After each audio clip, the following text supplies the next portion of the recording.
არ უშინდება ჩვენი შემდეგი სპიკერი ასე ვთქვათ გამოწვევებს მოდი ნინო ცაურჯონიკიზეა შემდეგი სპიკერი იუთუბერი კონტენტ კრეატორი ლაიფსტაილ ბლოგერი ძალიან მრავალფეროვანი და მრავალფერი ასე ვთქვათ გამოცდილებით რომელიც მართლა არც ერთ დაბრკოლებას არ უშინდება და არც ახლა შეუშინდება თქვენ წინაშე წარდგომას და თავისი გამოცდილების გაზიარებას აბან მუშაობს. სალამი, გამარჯობა. ძალიან დიდი მადლობა რომ მოხვედით და იმედია საინტერესოდ ვილაპარაკებ. ჩავრთოთ ხო პირველი სლაიდი? ხო. ვილაპარაკებ. სლაიდი შეგვიძლია გავუშვათ? კაი. მოკლედ დავიწყებ. სალამი ყველას მოგესალმებით. ძალიან მიხარია რომ აქ ხარ და იმედია რამე საინტერესო მოგიყვებით. ნუ მოკლედ მე პროფესიული განათლება მქონდა და ჟურნალისტად ბევრი წლის განმავლობაში მუშაობდი.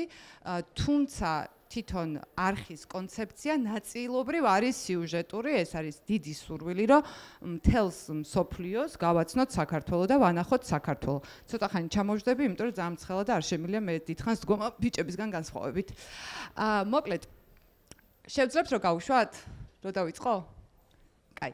მოვყვები ორი სიტყვით, რომ ჩემი ძალიან დიდი ვნება და სიყვარული არის საქართველო და სულ მინდოდა რომ საქართველო ენახა ყველას როგორიცაა და ჩემთვის საქართველო არ არის მარტო მთა, ზღვა, მიწა. ეს ყველაზე მნიშვნელოვანი ნაწილი საქართველოსი არის ადამიანები, რომლებიც ამ ქვეყანაში ცხოვრობენ. ადამიანები, რომლებიც შეიძლება რიგ შემთხვევაში 82 წლისაა და იმ რიტუალებს და ტრადიციებს ასრულებენ, რომელიც 100 წლეულებით ჩვენ ქვეყანაში იყო.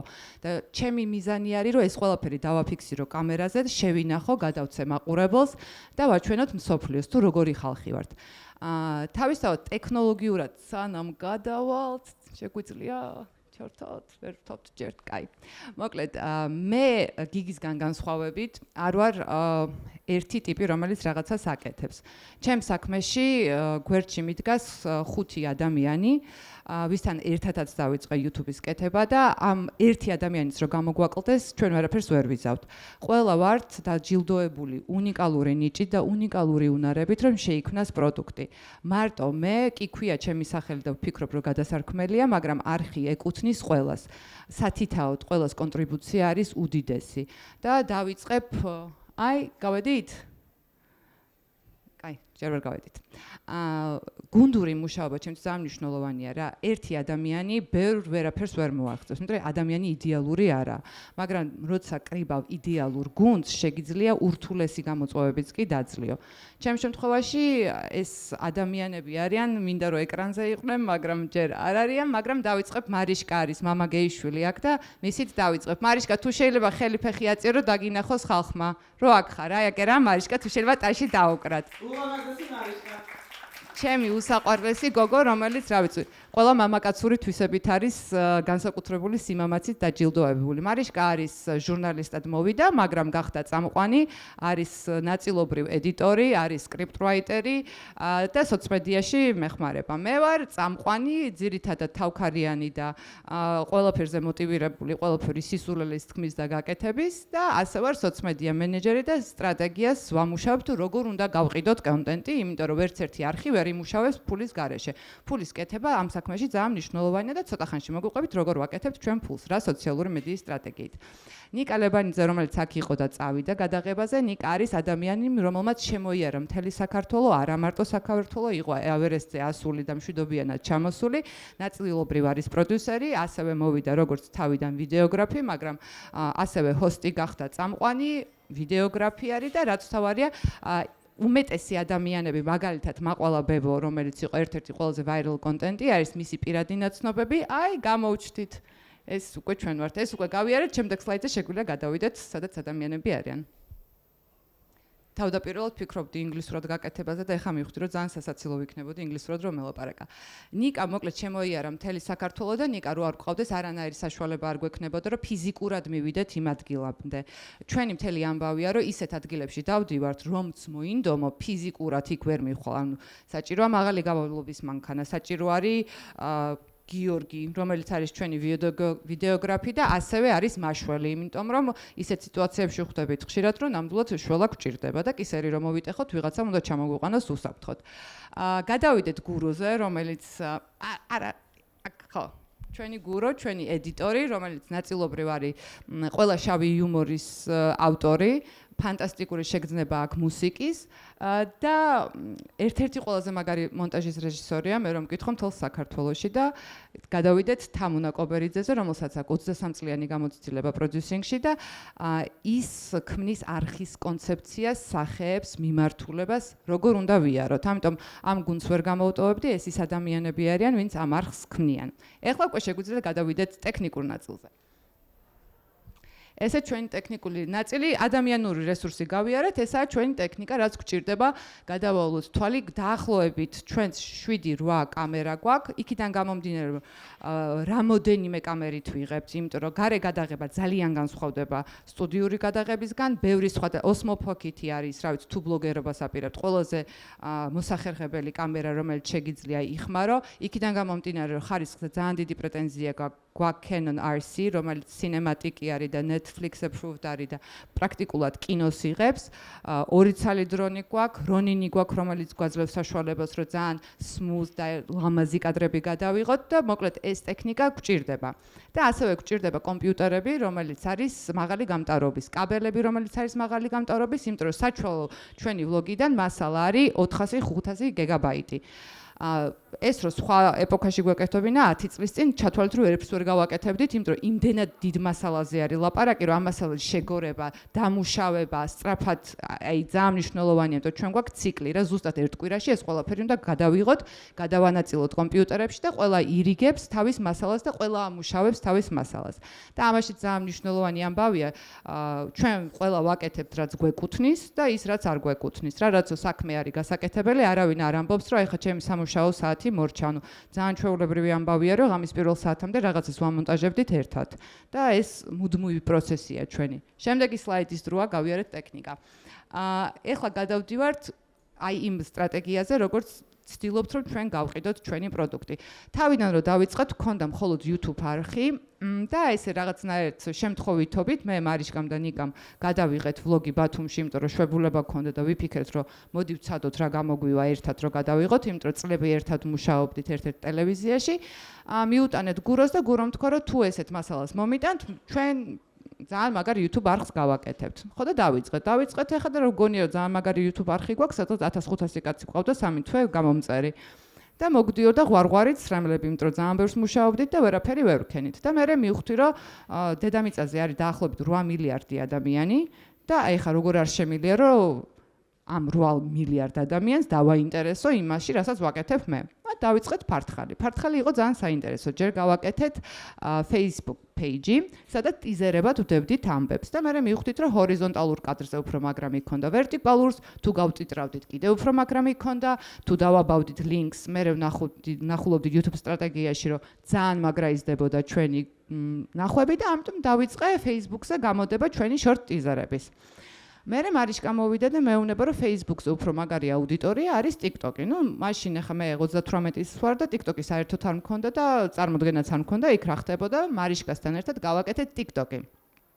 TikTok-მა ასევე დაიწყო ფანტასტიკური ნახვების გენერირება, გაგვიზარდა აუდიტორია და მე ვთქვით, რომ რატო არ ვაკეთებთ Instagram-ს. წავედით, დავატაკეთ Instagram-ს და დავიწყეთ აზიარება. მოკლედ, საბოლოო ჯამში შევქმნით 4 მედია პლატფორმა, რომელიც განსხვავებულ სეგმენტურ ჯგუფებს დააჯდა, ანუ ყველგან ყავს სხვადასხვა სქესის, სხვადასხვა ასაკის და სხვადასხვა სეგმენტის ადამიანები. სულ სხვადასხვა ხალხი გვიყურებს. ძირითადი კონტენტი ყოველთვის იდება YouTube-ზე. თუმცა YouTube-ზე, რაც იდება, ყოველთვის არის მთლიანი, მთავარი ამბავი და ყველა ეს სხვა პლატფორმა არის დამხმარე პლატფორმა, რომელიც აძლიერებს მთავარ პლატფორმას. და საბედნიეროდ ამან იმუშავა და ჩვენ დავიწყეთ ნახვების გაზრდა. შეგვიძლია გადავიდეთ შემდეგ სლაიდზე. და ეხლა მინდა ვილაპარაკო შორტებზე და rilsებზე ცალკე რა. როდესაც აკეთებ 40 წუთიან ამბავს, ძალიან იშვიათად რომ მოახერხო და ვიღაცა დაარწმუნო, რომ დასვა და უყურო ამას ბოლომდე. იმიტომ რომ დღეს ვიცით, რომ ადამიანი ზუსტად 5 წამნახევარს გითხრობს თავისი ყურადღების. ამიტომაც ვლაპარაკობ ასე ჩქარა. შორტები და rilsები არის ყველაზე ნამდვილი და სწორი გზა, რომ მასიურად მიაწვდინო მაყურებელს ამბავი, რომ შენ არსებობ, შენ ესეთი კონტენტი გაქვს და შეახსენო შენი თავის შესახებ, იმიტომ რომ შეხედეთ რა რაოდენობის კონტენტი მზადდება ყოველდღიურად, ხო? ხალხი გაფანტული არის, მას სულ სჭირდება შეხსენება. ამისი ნათელი მაგალითია, რაღაცა სადღაც 2-3 თვის წინ ძალიან გადაღლილი ვიყავი და ვეღარ ვასწრებდი იმ ტემპით, კვირაში 5-ჯერ, 6-ჯერ დადება შორტების სხვადასხვა მედია პლატფორმაზე. ჩვენი YouTube ნახვები აი ესე წავიდა. ესე კი არ წავიდა, აი რაღაც ნელ-ნელა, აი ესე პირდაპირ, ანუ ძალიან სერიოზული ლინკი არის ამ ორ ამბავს შორის, რა შენი შორტები, შენი rilsები აძლიერებს შენ თავარ პლატფორმას. რაც შეეხება კონკრეტულად YouTube-ზე შორტებს, უკვე YouTube-მა როგორც პოლიტიკა გამოაცხადა, რა ჩვენ პრიორიტეტში ვაგდებთ შორტს. და შორტები ძალიან ხშირად უვარდება, გაცილებით მეტ ნახვის გენერირების უნარი აქვს, თუმცა გაცილებით ნაკლებს გიხდიან შორტში.